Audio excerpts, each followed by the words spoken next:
Hey kitty, what do you call a stolen Tesla? An Edison.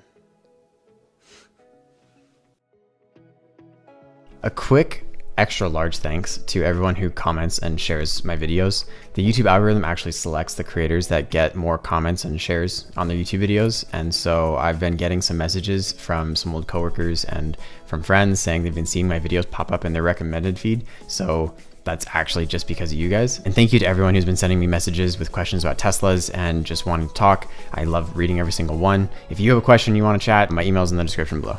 And I'm also going to start trying out jokes on my cats. So if you have a Tesla joke you'd like me to share or an electric vehicle joke, then drop a comment below and I will be happy to share those in the beginning of my new videos. So this is the Model 3 versus the Model Y long range all-wheel drive. These are the two most comparable purchases you can make from Tesla right now, brand new. And I'm going to show you the differences between them, stuff that's not exactly on the Tesla website. I've compiled everything in this video, hopefully to earn your like and subscribe, but also to hopefully start a discussion in the comments. If you are leaning one way or another, or if someone is watching this video and still deciding, drop a comment below. And a short background on me, I've sold over 1,000 Teslas already, and I now run a consulting business that helps people get into their first electric car. So if you have someone you know that has questions and they'd like to reach out for a free consult, please have them send me a message. Okay, here are the top 5 things you should consider Model 3 versus Model Y long-range all-wheel drive. Number 1, size. This is a little obvious, but I want to talk about specifics. The Model 3 is rated at 15 cubic feet, and the Model Y is 68 cubic feet of cargo capacity. The Model 3 has 5 seats max, and the Model Y has 7 seats max. The Model 3 has 5.5 inches of ground clearance, and the Model Y has 6.6 inches of ground clearance. Ground clearance is actually especially important if you're the kind of person that will take your car off-roading, or if you're going to take it in areas where you want a little bit of extra clearance. Maybe you have a high curb at home, or whatever the issue might be that you want your car to be a little higher off the ground. That's a very small but still beneficial factor to think about. Also, because it is a slightly taller vehicle, you're going to be a little bit comfier getting in and out of the car. If you're someone who's tall like me, I'm 6'2", I am much more comfortable getting in and out of the Y than I am the 3. So questions to help you decide here. Do you need more room in the back of your car?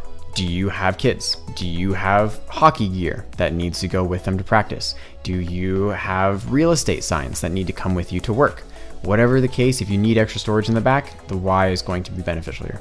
Number 2, range. This one also is kind of obvious, but I want to comment on the difference. It's 353 miles for the Model 3 as of today, and 326 miles in the Model Y. This equates to roughly about 20 to 25 minutes extra of road time if you're on a road trip.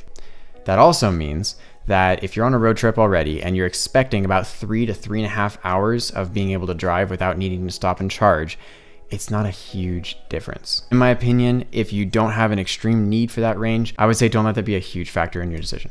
Number 3, design. And checking in real fast, have I earned your like and subscribe yet?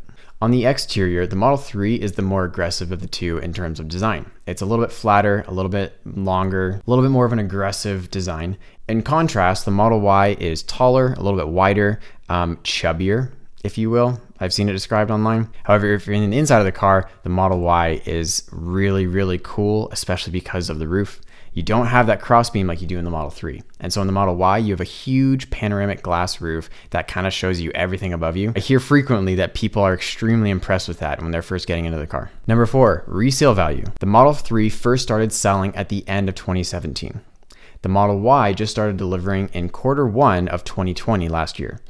That means that there are a lot more Model 3s on the road right now than there are Model Ys. If you're thinking about buying this car or financing it or keeping it long term, you should also think about the idea that the Model 3 is much more available in the used market than the Model Y is right now.